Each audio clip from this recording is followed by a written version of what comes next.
दुनिया बदल रही है, काम करने का तरीका बदल रहा है और अब इंसानों के फैसले भी मशीनें लेने लगी हैं। आर्टिफिशियल इंटेलिजेंस यानी एआई, जिसे भविष्य की ताकत कहा जा रहा है। लेकिन सवाल यह है कि क्या यही एआई आने वाले समय में रोजगार, अर्थव्यवस्था और सुरक्षा के लिए खतरा बन सकती है? क्या हम तकनीक को कंट्रोल कर रहे हैं या तकनीक हमें कंट्रोल करने में लगी है?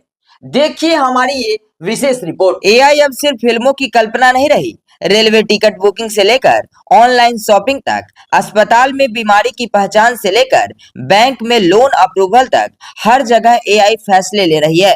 कंपनियां कहती है एआई से काम तेज हुआ है, खर्च कम हुआ है और मुनाफा बढ़ा है। लेकिन इस तेजी के पीछे छिपे खतरे क्या है?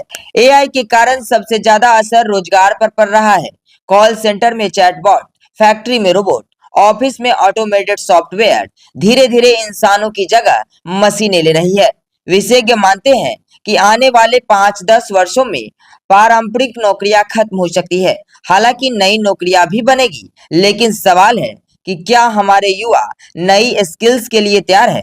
अगर स्किल गैप बढ़ा तो तकनीकी विकास के साथ बेरोजगारी भी बढ़ सकती है। ऐसे एआई की मदद से अब ऐसा वीडियो भी सामने निकल कर आने लगा है जिसमें कोई नेता कुछ कहता हुआ दिखे जो उसने कभी कहा ही नहीं। डीपफेक तकनीक से किसी भी व्यक्ति की आवाज और चेहरा कॉपी किया जा सकता है। इसका असर सिर्फ राजनीति पर नहीं, बल्कि शेयर बाजार, सामाजिक सौहार्द और कानून व्यवस्था पर भी पड़ सकता है। गलत जानकारी की एक लहर मिनटों में देश भर में फैल सकती है। एआई अब साइबर अपराधियों के लिए भी हथियार बन चुकी है। Automated hacking tools password crack करने से लेकर बैंकिंग सिस्टम को निशाना बना सकते हैं। अगर पावर ग्रिड, ट्रांसपोर्ट सिस्टम या हेल्थ डेटा पर हमला हुआ तो नुकसान सिर्फ आर्थिक नहीं, राष्ट्रीय सुरक्षा का भी हो सकता है। डिजिटल युग में युद्ध अब मैदान में नहीं, डेटा सेंटर में भी लड़े जा रहे हैं। अगर ऐसी प्रणाली में गलती हुई तो उसका असर बड़े स्तर पर हो सकता है। इसलिए दुनिया भर में एआई रेगुलेशन पर सर्च तेज हो गई है। एआई की मदद से महिलाओं की तस्वीरों और वीडियो को मॉर्फ कर फर्जी अश्लील कंटेंट बनाया जा रहा है। इससे मानसिक उत्पीड़न, ब्लैकमेल और सामाजिक बदनामी का खतरा बढ़ता है।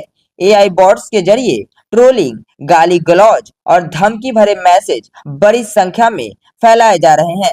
महिला पत्रकार, एक्टिविस्ट और पब्लिक फिगर्स को खास तौर पर निशाना बनाया जा रहा है।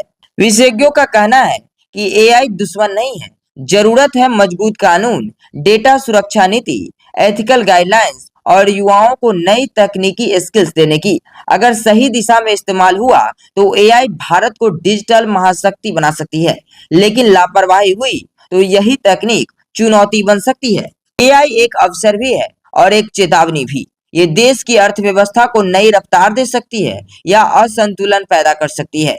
अब जिम्मेदारी सरकार, कंपनियों और समाज तीनों की है, क्योंकि भविष्य मशीनों का नहीं, इंसानों का होना चाहिए।